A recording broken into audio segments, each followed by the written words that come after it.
आपण पाहत आहात राईट न्यूज, बातमी आहे तशी।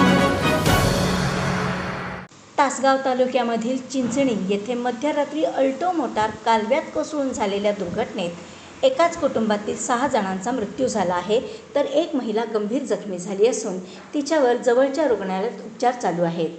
हे दुर्दैवी कुटुंब तासगावचे आहे।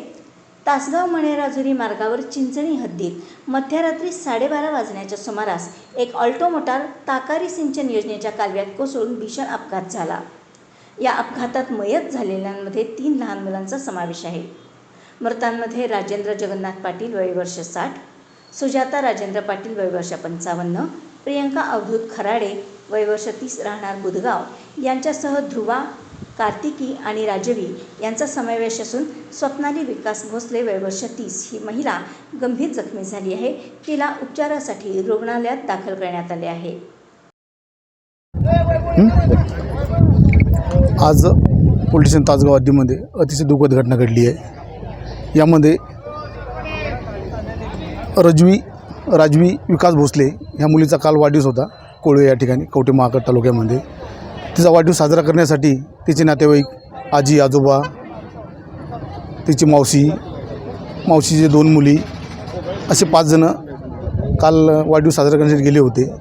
वाढदिवस साजरा करून जेवण वगैरे करून 11:30 रात्री ते परत तासगावला येत असताना मणेराजुरी ते तासगाव या दरम्यान रिकामा कॅनॉल आहे, त्या कॅनॉलमध्ये त्यांची गाडी घेऊन अपघात झालेला आहे। त्या अपघातामध्ये 5 जण, 3 मुली, 2 लेडीज आणि गाडीचे चालक असे मरण पावलेले आहे।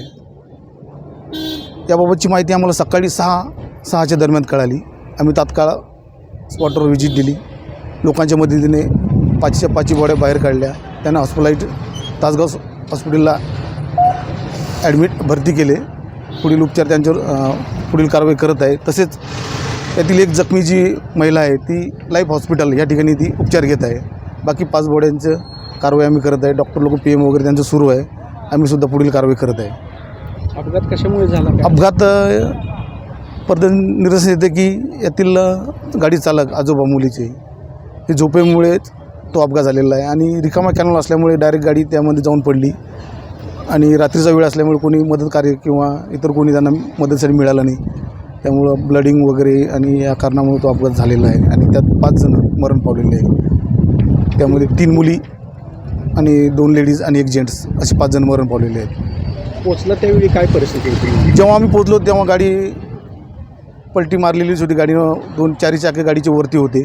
आम्ही लोकांच्या मदतीने जी जिवंत महिला होती स्वप्नाली भोसले तिला पहिले बाहेर काढले, तिला हॉस्पिटलला हेल्पलाईन हॉस्पिटल तासगाव इथे तिला रेफर केलं आणि बाकी लोकांच्या मदतीने सर्व बॉड्या बाहेर काढून किऱ्यांच्या मदतीने गाडी बाहेर काढली आणि पुढील कारवाई सध्या आम्ही करत आहे।